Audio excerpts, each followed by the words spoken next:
Vous êtes-vous déjà demandé qui était réellement Jésus avant sa naissance à Bethléem? La plupart des gens pensent que son histoire commence dans une crèche, mais la vérité est bien plus grande. Jésus existait bien avant sa naissance, et son nom était déjà connu au ciel. La Bible révèle des noms puissants qui le décrivent avant qu'il ne prenne chair, des noms qui prouvent qu'il est éternel, divin et bien au-delà de ce que beaucoup imaginent. Mais pourquoi est-ce important? Parce que comprendre qui est vraiment Jésus transformera la façon dont vous le voyez, la façon dont vous priez et même la façon dont vous vivez votre foi.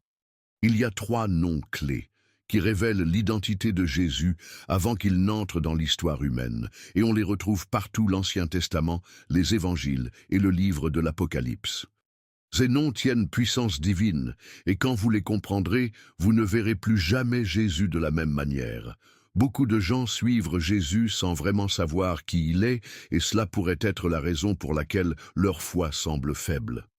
Mais aujourd'hui, nous allons dévoiler le mystère qui a été caché pendant des siècles. Reste avec moi jusqu'à la fin, car ce que tu vas apprendre le sera ébranle votre compréhension de la Bible. Si tu veux vraiment grandir dans la foi et approfondissez votre relation avec Jésus, c'est une leçon que je ne peux pas me permettre de manquer. Et avant de commencer, j'ai une question pour vous. À votre avis, quel était le nom de Jésus avant sa naissance? Laissez votre réponse dans les commentaires dès maintenant et plongeons ensemble dans cette puissante révélation. Dès les premières pages de l'Écriture, un profond mystère entoure l'identité de Jésus avant sa naissance à Bethléem. Beaucoup se demandent, qui était-il avant de prendre la chair humaine? Avait-il un nom, un rôle, une présence divine qui a précédé sa mission terrestre? La Bible nous donne un aperçu remarquable de cette question profonde, révélant que Jésus n'était pas simplement une figure apparue dans l'histoire, mais le Fils éternel de Dieu, présent bien avant la crèche de Bethléem. Comprendre cette vérité est essentiel pour saisir la profondeur de sa nature divine et le rôle qu'il a toujours joué dans le plan de Dieu. Les Écritures nous présentent 3 révélations clés sur l'identité de Jésus avant son incarnation. Ces noms ne sont pas que des titres, ils révèlent des aspects de sa mission divine et de son existence éternelle. Lorsque nous commençons à explorer ces vérités bibliques, nous réalisons que Jésus n'a jamais été une pensée secondaire dans le plan rédempteur de Dieu. Il était et est l'essence même du message de Dieu à l'humanité. L'évangile de Jean s'ouvre sur une déclaration stupéfiante. Au commencement était la parole, et la parole était avec Dieu, et la parole était Dieu. Jean 1, 1. Cette déclaration à elle seule démontre l'idée selon laquelle l'existence de Jésus a commencé à Bethléem. Le terme « mot » logos a une signification profonde. Il signifie l'expression divine, la communication vivante de Dieu à l'humanité. Avant d'être connu sous le nom de Jésus, il était le Logos, la voix éternelle de Dieu. Par lui, la création a vu le jour, car toutes choses ont été faites par lui, et sans lui, rien de ce qui a été fait. Jean 1, 3. Cela signifie que bien avant que les bergers et les sages ne rendent visite au nouveau-né dans une crèche, il était activement impliqué dans la formation de l'univers. Cette compréhension change tout. Jésus n'est pas simplement entré dans l'histoire en tant qu'enseignant ou prophète, il était déjà le créateur, l'architecte de toutes choses, entrant dans sa propre création. Mais ce n'est pas tout. Jésus s'est également identifié à un nom si sacré qu'il a ébranlé les chefs religieux de son temps. Dans Exode 3, 14, lorsque Moïse a demandé son nom à Dieu, il a reçu une réponse divine. « Je suis qui je suis », un nom qui signifie être éternel et existant par lui-même. Des siècles plus tard, Jésus choquerait ses auditeurs en déclarant « Avant qu'Abraham fût, je suis ». Jean 8, 58. Ce n'était pas seulement une expression poétique, c'était une prétention directe à la divinité. Jésus ne disait pas qu'il existait avant Abraham dans un simple sens chronologique. Il proclamait qu'il était le même Dieu immuable qui s'est révélé à Moïse. La réaction a été immédiate. Son auditoire a ramassé des pierres pour le tuer, pour ce qu'il considérait comme un blasphème. Mais pour ceux qui comprenaient les Écritures, c'était une preuve indéniable que Jésus n'est pas un être créé. Il est éternel, sans commencement ni fin. Au-delà de ces noms, il existe un autre mystère tissé tout au long de l'Ancien Testament, les apparitions de l'ange du Seigneur. Contrairement aux anges ordinaires, ce chiffre parle comme Dieu, reçoit le culte et porte l'autorité divine.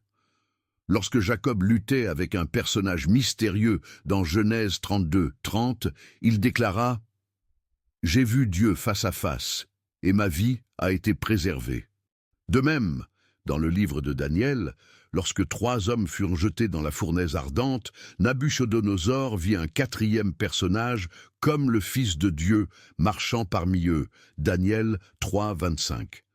Qui était cette présence divine, apparue à plusieurs reprises tout au long de l'histoire, protégeant et guidant le peuple de Dieu?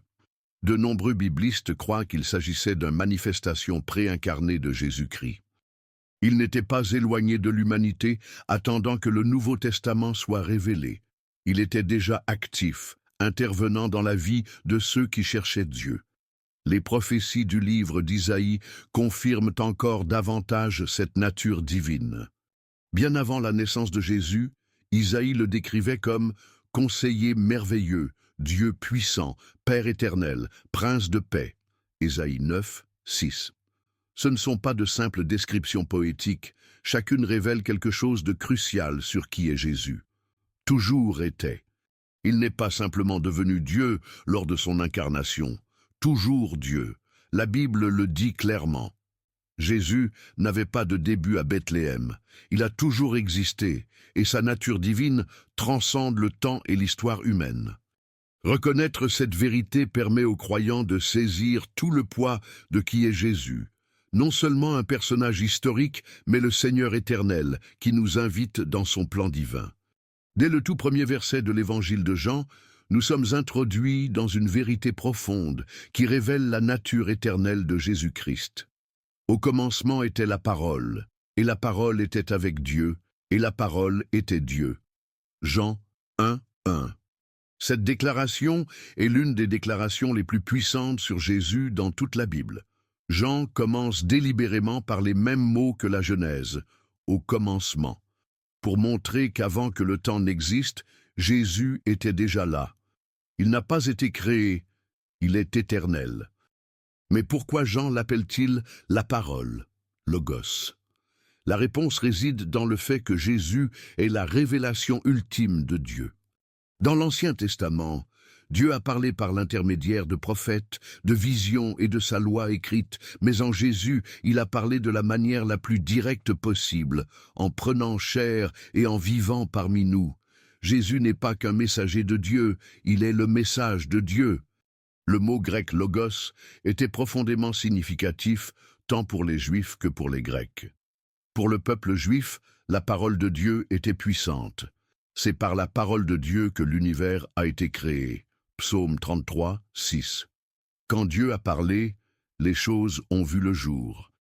Alors quand Jean appelle Jésus la parole, il révèle que Jésus est la force même de la création, la puissance divine derrière tout.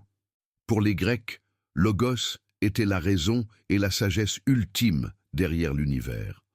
Les philosophes ont cherché à comprendre cet ordre divin, mais Jean affirme avec audace que la sagesse ultime est une personne, et cette personne est Jésus-Christ. Cela signifie que Jésus n'est pas seulement un personnage historique ou un bon enseignant, il est la parole vivante de Dieu, la source même de la vie et de la vérité. Jean va encore plus loin dans cette révélation dans Jean 1:14. « Et la parole s'est faite chair et a habité parmi nous, et nous avons vu sa gloire, gloire comme celle du Fils unique venu du Père, pleine de grâce et de vérité. » C'est l'un des plus grands mystères de la foi chrétienne. Dieu est devenu humain. Le Créateur infini et tout-puissant est entré dans le temps, a pris un corps et a vécu parmi son peuple. Mais remarquez la phrase « habiter parmi nous ». Le mot grec original utilisé ici signifie « tabernacle ». Il s'agit d'une référence directe au tabernacle de l'Ancien Testament, où la présence de Dieu résidait parmi les Israélites.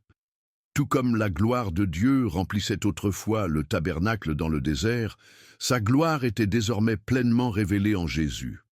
Quand les gens voyaient Jésus, ils voyaient Dieu sous forme humaine. Mais voici ce qui rend cela encore plus puissant. Jésus n'est pas seulement venu pour parler à propos de Dieu, il est venu à être l'expression vivante et respirante de l'amour et de la vérité de Dieu. C'est pourquoi ses enseignements avaient une telle autorité. Quand il a dit « Je suis le chemin, la vérité et la vie », Jean 14, 6, il ne faisait pas une déclaration philosophique. Il révélait que la vérité elle-même se trouve en lui. Les gens recherchent souvent la sagesse, un but et un sens dans différents endroits à travers la philosophie, l'entraide ou même les traditions religieuses. Mais Jean le dit clairement, la vraie sagesse se trouve en Jésus seul. Il est le Logos, la révélation parfaite de Dieu, et à travers lui, nous comprenons qui est réellement Dieu. C'est pourquoi rejeter Jésus, ce n'est pas simplement ignorer un enseignant ou une figure religieuse, c'est rejeter la voix même de Dieu. De nombreuses personnes tentent aujourd'hui de séparer Jésus de son identité divine, le considérant uniquement comme un enseignant moral. Mais l'évangile de Jean ne permet pas cette interprétation. Il précise clairement que Jésus est Dieu, et que connaître Jésus, c'est connaître le Père, Jean 14, 9. C'est pourquoi la foi en Jésus est la seulement chemin vers la vie éternelle. Il n'est pas une voie parmi tant d'autres, il est la parole, la lumière et la vérité. Comprendre cette vérité devrait remplir chaque croyant de respect, car cela signifie qu'en Jésus, nous n'avons pas seulement la connaissance. À propos de Dieu, nous avons une relation directe avec lui. L'un des moments les plus puissants et les plus controversés du ministère de Jésus s'est produit lorsqu'il a prononcé les paroles « Avant qu'Abraham fût, je suis » Jean 8, 58. Pour les oreilles modernes, cela pourrait ressembler à une simple déclaration sur l'existence avant Abraham, mais pour son public juif, il s'agissait d'une affirmation sans équivoque de la divinité. Pourquoi? Parce que « je suis » est le nom que Dieu a révélé à Moïse près du buisson ardent. Dans Exode 3, 14, lorsque Moïse a demandé à Dieu son nom, il a répondu « Je suis qui je suis ». Ce nom signifie l'existence absolue. Dieu n'est pas limité par le temps, l'espace ou les limitations humaines. En utilisant ce nom pour lui-même, Jésus déclarait qu'il est le même Dieu éternel qui a parlé à Moïse, le Seigneur immuable et existant par lui-même. Cette affirmation était si choquante que les chefs religieux ont immédiatement ramassé des pierres pour le tuer pour blasphème. Ils savaient exactement ce qu'il disait. Il s'assimilait à Yahvé, le Dieu d'Israël. Jésus n'a pas seulement utilisé le nom « Je suis » une fois tout au long des évangiles, il s'est identifié à plusieurs reprises avec ce titre divin, révélant différents aspects de sa nature.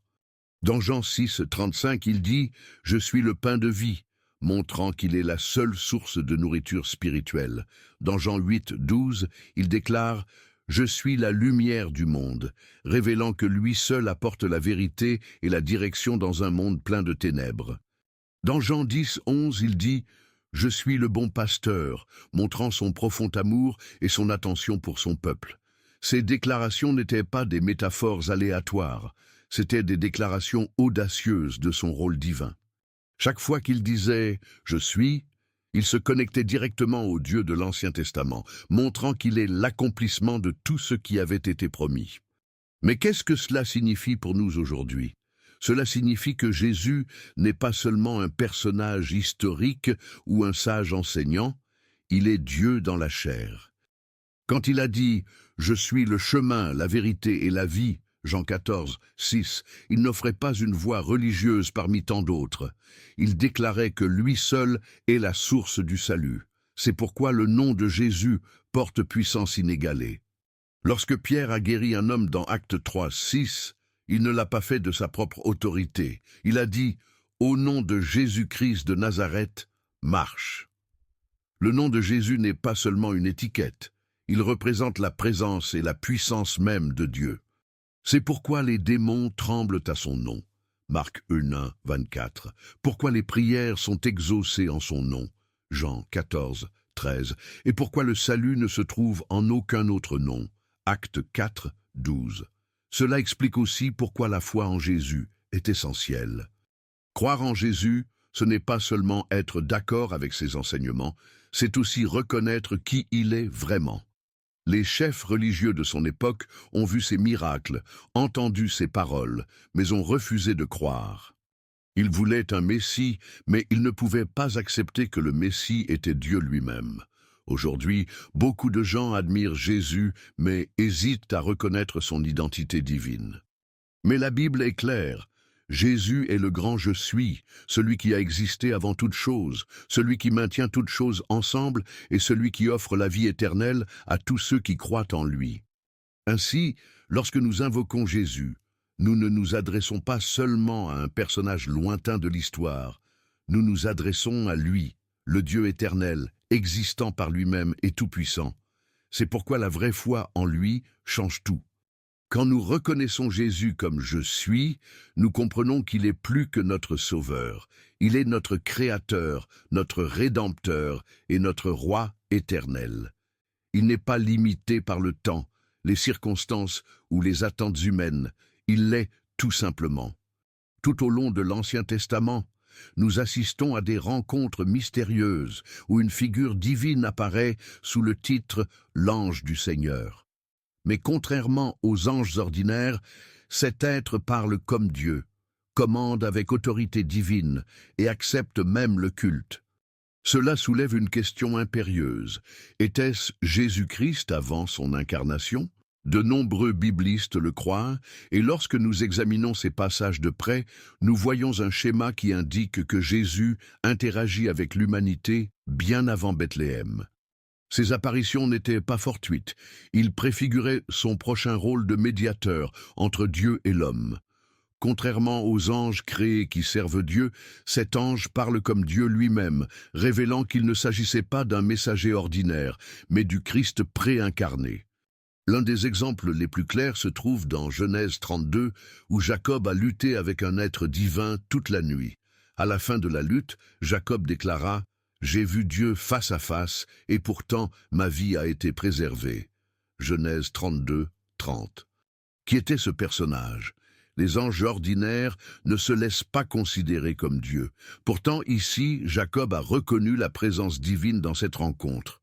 Un autre exemple frappant se trouve dans Exode 3, où Moïse rencontre le buisson ardent. Le texte précise explicitement que l'ange du Seigneur lui apparut dans une flamme de feu, Exode 3, 2. Mais au fur et à mesure que la conversation se déroule, la voix venant de la brousse déclare « Je suis le Dieu de ton père, le Dieu d'Abraham, le Dieu d'Isaac et le Dieu de Jacob. » Exode 3, 6.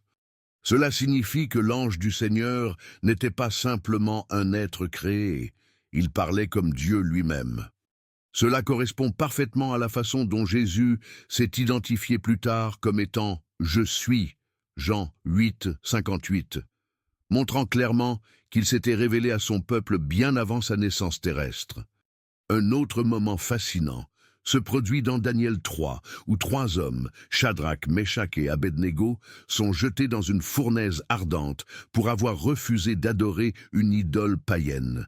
Alors que les flammes consumaient tout autour d'eux, quelque chose de miraculeux s'est produit. Le roi Nabuchodonosor regarda le feu et dit « N'avons-nous pas jeté au feu 3 hommes liés, mais je vois 4 hommes qui marchent, et la forme du 4e est semblable au Fils de Dieu. » Daniel 3, 24, 25. Ce n'était pas un simple ange, c'était la présence divine du Christ, protégeant ses fidèles serviteurs. Le fait que Nabuchodonosor, un roi païen, ait reconnu ce personnage comme le Fils de Dieu est significatif. Cela suggère que même ceux qui se trouvent en dehors d'Israël ont ressenti quelque chose de profondément unique dans cette présence divine. Au-delà de ces rencontres, nous voyons un thème constant. L'ange du Seigneur parle comme Dieu, agit comme Dieu et est adoré comme Dieu. Dans Juge 13, quand les parents de Samson rencontrant ce personnage, ils lui demandèrent son nom. Sa réponse: « Pourquoi me demandes-tu mon nom, vu que c'est merveilleux ?» Juge 13, 18. Cela se connecte immédiatement à Ésaïe 9, 6, où Jésus est prophétisé comme « merveilleux conseiller, Dieu puissant, Père éternel, Prince de la paix ». Ce n'est pas un hasard si le nom de cet ange dépasse l'entendement humain, tout comme la nature divine de Jésus transcende l'entendement terrestre. Après cette rencontre, le père de Samson, Manoah, a déclaré « Nous avons vu Dieu », renforçant une fois de plus l'idée qu'il ne s'agissait pas d'un ange ordinaire. Comprendre cette vérité approfondit notre foi en Jésus, éternelle nature. Il n'attendait pas le Nouveau Testament pour commencer son œuvre. Il était activement impliqué dans l'orientation, la protection et la révélation du plan de Dieu, tout au long de l'histoire. Il était la présence divine qui marchait avec Adam et Ève dans le jardin, qui parlait avec Abraham, qui apparaissait dans le feu avec ses fidèles disciples et qui conduisait Israël hors d'Égypte. C'est pourquoi Jésus est appelé l'Alpha et l'Oméga, Apocalypse 22, 13, parce qu'il a toujours travaillé depuis le début à rapprocher son peuple de Dieu. Bien avant la naissance de Jésus à Bethléem, le prophète Isaïe a donné une révélation puissante sur la venue du Messie. Dans Ésaïe 9, 6, nous trouvons l'une des prophéties les plus extraordinaires de toute l'Écriture. « Car un enfant nous est né, un fils nous est donné, et le gouvernement reposera sur son épaule. Et son nom sera appelé Conseiller merveilleux, Dieu puissant, Père éternel, Prince de la paix. » Cette prophétie a été écrite plus de 700 ans avant la naissance de Jésus. Pourtant, il le décrit avec une précision époustouflante. Chacun de ces titres révèle quelque chose de profond sur qui Jésus a toujours été. Il n'était pas seulement un prophète ou un enseignant, il était et est toujours Dieu puissant. Il n'a pas simplement apporté la paix, est le prince de la paix. Ces noms n'ont pas été attribués à Jésus après sa résurrection. Ils décrivent sa nature éternelle. Examinons de plus près chacun de ces titres. D'abord, merveilleux conseiller, cela témoigne de la sagesse du Christ. Tout au long de son ministère, Jésus étonnait les gens avec sa vision divine. Lorsque les pharisiens essayaient de le piéger avec des questions, il répondait toujours avec une sagesse qui les laissait sans voix. Matthieu 22, 15-22. Mais sa sagesse n'est pas seulement intellectuelle, elle est transformationnelle. Lorsque nous recherchons des conseils dans la vie, nous ne nous tournons pas vers un enseignant ordinaire, nous nous tournons vers le merveilleux conseiller, celui qui voit au-delà de nos circonstances et nous conduit dans la vérité. Ensuite, nous voyons Dieu puissant, c'est l'une des affirmations les plus claires de la divinité de Jésus dans l'Ancien Testament. Isaïe ne l'a pas appelé un homme puissant ou un ange puissant, il l'a appelé Dieu. Ce titre confirme que Jésus n'a pas seulement été envoyé par Dieu, il est Dieu dans la chair. Cela correspond parfaitement à Jean 1, 1, la parole était Dieu. Ensuite, nous arrivons à Père éternel. Cela ne veut pas dire que Jésus est le Père dans la Trinité, mais plutôt qu'il est éternel et porte un amour paternel pour son peuple. Tout comme un père pourvoit à ses enfants, les protège et prend soin de ses enfants, Jésus guide ses disciples avec une profonde compassion. Dans Jean 10, 11, il dit « Je suis le bon pasteur. Le bon pasteur donne sa vie pour les brebis. » Cela montre que l'amour de Jésus n'est pas temporaire, il est éternel. Et enfin, nous voyons Prince de la paix. C'est peut-être l'un des titres les plus réconfortants donnés à Jésus. Dans un monde rempli de chaos, conflits et souffrances, Jésus apporte la vraie paix. Mais cette paix n'est pas seulement politique ou extérieure, c'est un spirituel, une paix qui rétablit notre relation avec Dieu. Dans Jean 14, 27, Jésus a promis « Je vous laisse la paix, je vous donne ma paix. Je ne vous la donne pas comme le monde la donne. » Cela signifie que quelles que soient les tempêtes auxquelles nous sommes confrontés, sa paix est inébranlable. Ce qui rend la prophétie d'Isaïe encore plus remarquable, c'est qu'elle relie Jésus à la fois à la divinité et à la royauté. Le verset dit que le gouvernement sera sur son épaule. Cela indique le règne ultime de Jésus sur toute la création. Lorsqu'il est venu pour la première fois, il est venu comme un humble serviteur. Mais quand il viendra comme roi des rois et seigneur des seigneurs. Apocalypse 19, 16. Son règne ne sera pas temporaire, il sera éternel. Comprendre ces noms prophétiques devrait approfondir notre foi et notre confiance en lui. Jésus n'est pas seulement une figure de l'histoire. Il est l'accomplissement d'une ancienne prophétie, celui qui a toujours existé et celui qui régnera pour toujours. Le livre de Révélation nous donne l'une des descriptions les plus époustouflantes de Jésus-Christ de toutes les Écritures. Beaucoup de gens pensent à Jésus en termes de son ministère terrestre, doux, compatissant et marchant parmi les gens. Mais dans Apocalypse 1, l'apôtre Jean a une vision de le Christ glorifié, et ce qu'il voit n'est rien de moins impressionnant. Ce n'est pas l'humble charpentier de Nazareth, c'est le roi du ciel ressuscité, régnant et tout-puissant.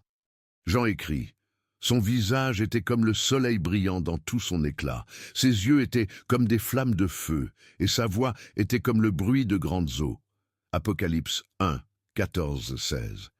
C'est Jésus dans toute sa gloire divine, l'alpha et l'oméga, détenant l'autorité suprême sur toute la création. Les images de cette vision sont profondément symboliques. Sont des yeux comme du feu représenter sa connaissance omniprésente et son jugement divin. Rien ne lui est caché. Son une voix comme des eaux tumultueuses parle de son pouvoir et son autorité, commandant l'univers avec le son de règles souveraines. Son robe et ceinture dorée signifiaient son rôle de grand prêtre et roi, nous rappelant qu'il est à la fois notre intercesseur et notre dirigeant. Et son des pieds comme du bronze, brillant dans la fournaise, montre sa force, son endurance et sa pureté dans son jugement. Ces détails ne sont pas seulement des descriptions poétiques, ils révèlent qui est réellement Jésus. Il n'est pas seulement un personnage historique, il est le roi éternel qui maintient toutes choses ensemble. Lorsque Jean vit Jésus dans cette gloire radieuse, sa réaction fut immédiate. Quand je l'ai vu, je suis tombé à ses pieds comme si j'étais mort. Apocalypse 1, 17. C'est le même Jean qui avait marché avec Jésus pendant des années, qui s'était appuyé sur sa poitrine lors de la dernière scène, et qui avait été témoin de ses miracles. Pourtant, confronté à la majesté dévoilée du Christ, il s'est effondré dans une sainte peur. C'est le genre de respect que Jésus commande. Mais ce qui se passe ensuite est extraordinaire. Jésus pose sa main sur Jean et dit « N'aie pas peur ». Même dans sa gloire écrasante, il reste le Sauveur aimant et miséricordieux. Il se révèle non pas pour détruire ses disciples, mais pour les renforcer. Ensuite, Jésus déclare quelque chose qui lève tout doute sur sa nature divine. « Je suis le premier et le dernier. Je suis le vivant. J'étais mort, et voici, je suis vivant pour toujours et à jamais, et je détiens les clés de la mort et de l'Hadès. » Apocalypse 1, 17, 18. C'est l'une des déclarations les plus puissantes des Écritures. Il n'est pas seulement un chef religieux ou un prophète, est la source de la vie elle-même. Il tient pouvoir absolu sur la mort et l'éternité. Aucune force au ciel ou sur terre ne peut contester son autorité. C'est le Jésus que nous servons, non pas un personnage faible ou passif, mais le roi des rois, celui qui règne sur toutes choses. Cette vision de Jésus est un rappel de sa souveraineté. Dans un monde où les gens voient souvent Jésus comme un simple enseignant sage ou comme une figure du passé, l'Apocalypse nous rappelle qu'il est vivant, victorieux et dirigeant. Il n'attend pas de prendre le contrôle, il règne déjà. Et pour ceux qui ont confiance en lui, cette vision n'est pas une vision de peur, mais de espoir et assurance. Cela nous dit que peu importe à quel point les choses peuvent paraître sombres, Jésus est aux commandes et sa gloire sera pleinement révélée à son retour. La question est, Sommes-nous prêts à nous tenir devant lui? Depuis le début des temps, avant que les étoiles ne soient placées dans le ciel, avant la formation de la terre et avant même que l'humanité existe, Jésus était déjà là. Son existence n'est limitée ni par le temps, ni par l'espace, ni par la compréhension humaine. Il est éternel. Cette vérité est tissée tout au long de la Bible, de la Genèse à l'Apocalypse, révélant que Jésus n'est pas un être créé, mais l'essence même de Dieu lui-même. Dans Jean 1, nous voyons que au commencement était la parole, et la parole était avec Dieu, et la parole était Dieu. Cela signifie qu'avant le début de la création, Jésus était présent, pleinement divin et activement impliqué dans la création de toutes choses. Il n'est pas lié par l'histoire, il est l'auteur de l'histoire. Comprendre cela change tout dans la façon dont nous voyons Jésus, car cela signifie que son autorité, son amour et sa puissance n'ont pas de limite. Lorsque nous regardons ces interactions à travers les Écritures, nous voyons que Jésus n'a pas commencé son œuvre à Bethléem. Il est apparu à Moïse dans le buisson ardent, à lutter avec Jacob, à marcher dans le feu avec Shadrach, Méshach et Abednego, et s'est révélé à Isaïe comme le Dieu puissant, Père éternel et Prince de la paix. Les évangiles confirment qu'il a poursuivi sa mission de salut sur terre, accomplissant les prophéties qui parlaient de sa venue. Et dans l'Apocalypse, il déclare « Je suis l'alpha et l'oméga, le début et la fin ». Apocalypse 22, 13. Il n'y a ni avant ni après avec lui, il l'est tout simplement. Cette vérité devrait nous amener à nous poser une question sérieuse. Si Jésus est éternel, qu'est-ce que cela signifie pour nous?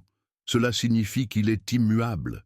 Dans un monde où tout change, où les gens évoluent, où les circonstances changent du jour au lendemain, Jésus reste le même. Hébreux 13, 8 nous dit « Jésus-Christ est le même hier, aujourd'hui et éternellement. C'est pourquoi notre foi doit être enracinée en lui, car lui seul est le fondement solide qui ne peut être ébranlé.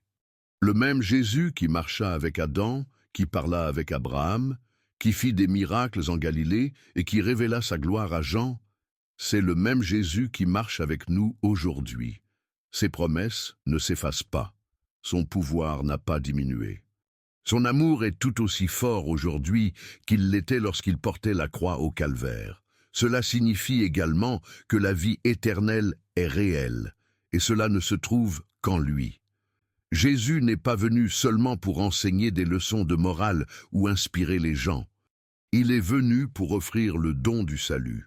Dans Jean 11, 25, il déclare « Je suis la résurrection et la vie. Celui qui croit en moi, même s'il meurt, vivra quand même. » Si Jésus est éternel, alors ceux qui lui font confiance partageront cette éternité. La mort n'est pas la fin pour ceux qui appartiennent au Christ. C'est simplement le début de la vie dans sa glorieuse présence. C'est pourquoi la foi en Jésus n'est pas facultative. Elle est la différence entre la vie éternelle et la séparation éternelle d'avec Dieu. Alors maintenant, la question est personnelle. Connaissez-vous vraiment Jésus éternel? Pas seulement en tant que nom dans la Bible, pas seulement en tant que personnage religieux, mais en tant que sauveur vivant et éternel qui vous appelle à une relation avec lui. Il a toujours existé et il vous invite à passer l'éternité avec lui. Le choix vous appartient, vivre pour ce qui est temporaire ou mettre votre foi en celui qui est éternel. Maintenant que vous avez vu les noms puissants de Jésus avant sa venue sur terre, il reste une question à poser. Comment cela change-t-il votre foi?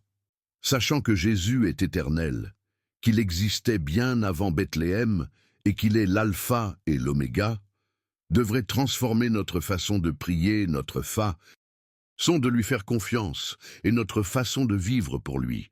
Il n'est pas seulement une figure de l'histoire. Il est Dieu, régnant pour toujours. Et toi, lequel de ces noms vous a le plus parlé? Faites-le moi savoir dans les commentaires. Je veux entendre ce qui vous a marqué dans cette révélation. Si vous avez appris quelque chose de nouveau aujourd'hui, n'oubliez pas de aimer cette vidéo, abonnez-vous à la chaîne et activez les notifications afin que vous ne manquiez jamais un enseignement puissant comme celui-ci. Et avant que vous ne partiez, j'ai quelque chose d'important pour vous. Il y a une autre vidéo à l'écran en ce moment qui approfondira encore plus votre foi. Cliquez dessus et continuez à développer vos connaissances sur Jésus-Christ. Rendez-vous là-bas. Que Dieu te bénisse. Marco.